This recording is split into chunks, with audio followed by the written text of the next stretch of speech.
voici Freddy. Dans la rubrique Les conseils de Freddy, nous avons promis vous donner des astuces, des conseils pour la prise en charge ou l'éducation de vos enfants. Et nous sommes là aujourd'hui pour parler de l'enfant. C'est qui un enfant et comment est-ce qu'on l'appréhende? Oui, surtout ça. On dira qu'on fera un béret autour de l'enfant. Voilà, cet être exceptionnel. On va essayer de comprendre ensemble ce qu'il est. Alors, moi j'ai vu quelque part, que j'ai vu, c'est ce qui est écrit selon l'OMS et autres, on dit qu'un enfant, c'est un être humain, fille ou garçon, âgé de plus 18 ans, sauf si la législation en vigueur dans son pays lui confère une majorité plus précoce. On dit aussi qu'un enfant, c'est un être en développement. Oui. Psychologique, émotionnel, mental, biologique, tout ça, qui dépend des parents ou d'autres personnes, enfin des adultes. Oui. Maintenant, sur le plan psychologique, qu'est-ce que tu dirais? Nous, chez nous, là, l'enfant, c'est celui qui mange, voilà, qui joue et qui dort. Dans la couche des parents. Voilà, on peut dire que dans la couche des parents. Donc, c'est un être, on va dire, en développement. Hein. Voilà, et là-bas, c'est que l'enfant, c'est quelqu'un qui apprend. Il a un plein apprentissage. La notion de responsabilité, là, ça n'a pas la même signification que nous, adultes. Donc, c'est autour de ces trois concepts-là que moi, je définis l'enfant en tant que celui qui mange, qui joue et qui dort. Mais il y a des adultes qu'on caractérise d'enfants. Hein? Oui. Tant qu'il mange, il joue et il dort. Parce que l'adulte, on va dire, c'est celui qui a des responsabilités. Alors que l'enfant est celui qui, en griffe, n'a pas de responsabilité comme l'adulte. Mais dans son domaine-là, il a ses responsabilités, mais il mange, il joue et il dort. Mais là, normalement, il y a une différence entre l'âge mental et l'âge biologique, parce que, comme je dis, il y a des adultes qu'on caractérise d'enfants. Oui. Et puis, il y a l'enfant de moins de 18 ans. Oui. Donc, si tu parlais un peu de l'âge mental. Bon, vous savez, les gens ont tendance à croire que si j'ai 35 ans, ça veut dire que je suis adulte. Oui, au niveau biologique, l'âge est donné de façon sociale, on va dire. Mais au niveau mental, il y a différents types d'âge. Il y a l'âge intellectuel, c'est ce qu'on appelle QI. Il y a l'âge aussi affectif. Parce que si ces éléments ne sont pas alignés avec l'âge biologique, il y a poteau. Il y a des gens qui ont 20 ans, ont 35 ans, mais ont un comportement d'enfant. On se pose la question pourquoi? Mais il faut savoir qu'il n'y a pas eu un alignement entre l'âge biologique et l'âge peut-être affectif. Parce que l'âge, le QI par exemple, c'est à l'école. Voilà. Mais nous tous, on n'est pas bâtis à l'école. Donc on ne peut pas juger quelqu'un qui n'est pas bâti à l'école. Voilà. Mais il faut savoir que l'âge affectif dépend suffisamment dans le développement de tout individu.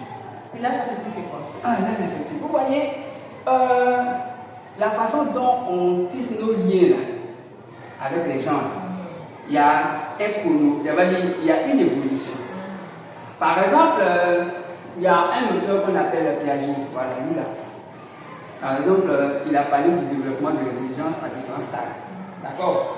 Donc, quelqu'un, par exemple, qui a 35 ans, peut être au stade, par exemple, sensorimoteur qui est 2 ans. Son comportement de 32 ans, on ne comprend pas pourquoi il est toujours au niveau de l'âge de 2 ans. On ne peut pas comprendre.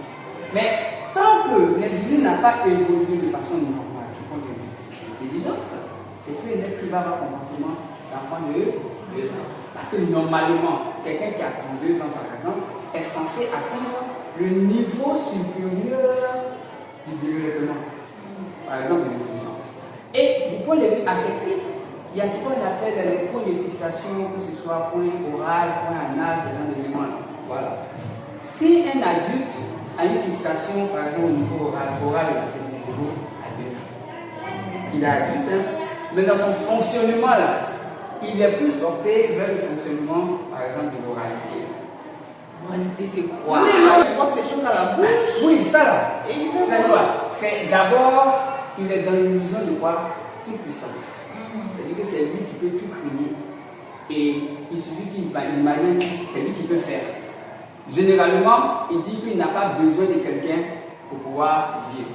Alors que, étant adulte, qu'est-ce qu'on fait? On doit collaborer. D'accord? Il y a des gens qui ont un problème avec, par exemple, collaborer avec les gens. Mais étant adulte, c'est un problème. C'est un problème. Et quand on se plaint de leur comportement, c'est parce qu'il y a un problème au niveau de la collaboration. Voilà. Donc, ils sont adultes, mais ils ont un fonctionnement, par exemple, de 2 ans. Ils sont adultes, mais ils ont un fonctionnement, par exemple, de 3 ans. C'est pas mauvais, mais il faudrait savoir à quel moment il faut les appliquer. Voilà. Maintenant, l'enfant qui est en plein développement passe par ces étapes. Je vais revenir sur le fait que l'enfant soit celui qui mange, qui joue et qui dort. Ne pensons pas que l'enfant n'a pas de responsabilité. Voilà. Manger, c'est quoi? Déjà, à travers la nourriture, c'est quoi? Prendre des éléments pour mettre ça à l'intérieur, c'est-à-dire qu'il est prêt à recevoir les choses que l'environnement va lui donner. Donc, s'il n'y a pas d'éléments pour qu'il puisse ingurgiter, c'est que l'enfant ne va pas se nourrir. Donc, du point de vue éducation, si l'environnement n'a pas d'éléments pour donner à l'enfant, l'enfant ne peut pas bien se nourrir. D'accord? En français, plus facile pour nous. Hein. Oui. Genre, si on ne lui apprend pas à faire certaines choses, il ne peut rien apprendre. Voilà. Parce que c'est ça manger. D'accord? Qu'est-ce qu'il mange? Ce qu'on lui donne. Donc, si on ne met pas de balance, pas de restriction. Lui, il avale tout ce qui va venir. Maintenant qu'il joue, il faudrait savoir que jouer chez l'enfant, c'est une forme d'apprentissage. D'accord? C'est différent du divertissement. Donc, si adulte même, vous n'avez pas ce côté joueur, l'enfant ne peut pas apprendre. Parce que qui dit jouer, c'est apprendre. D'accord? Les scientifiques ont développé des types de jeux, on dit jeux réflexes, jeux symboliques et puis jeux à règles.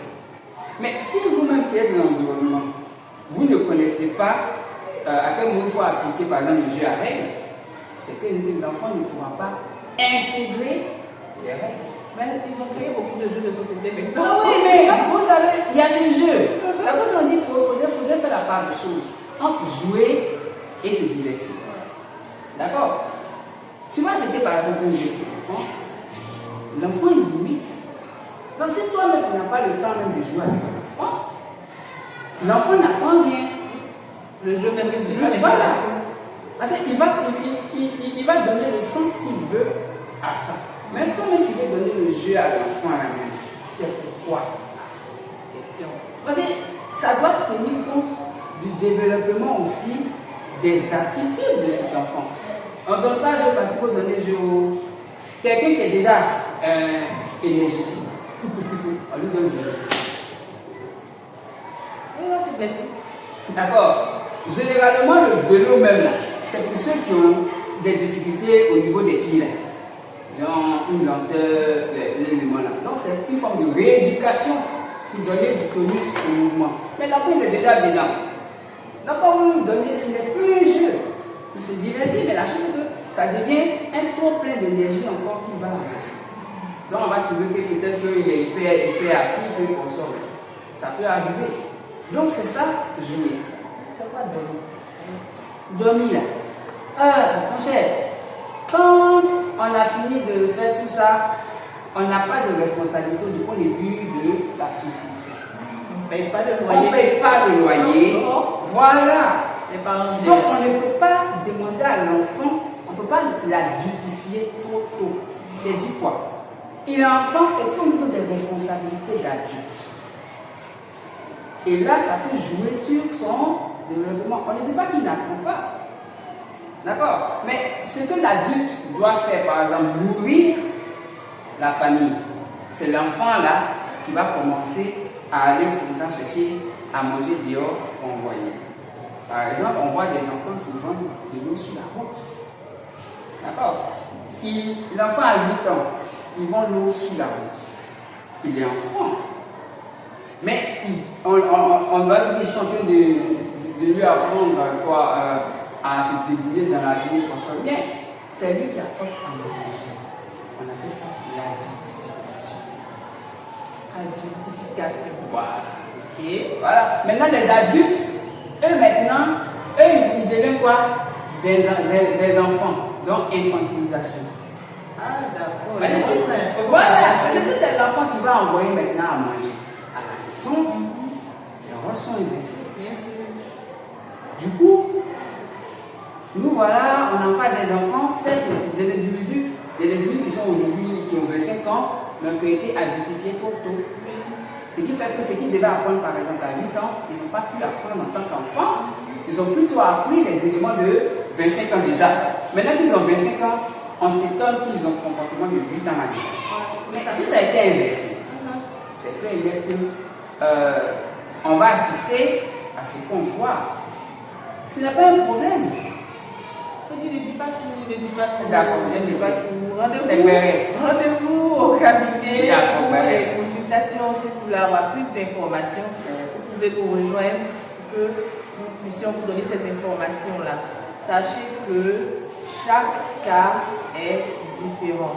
Donc, on doit traiter les choses au cas par cas. Sur ce, nous vous disons au revoir et à bientôt.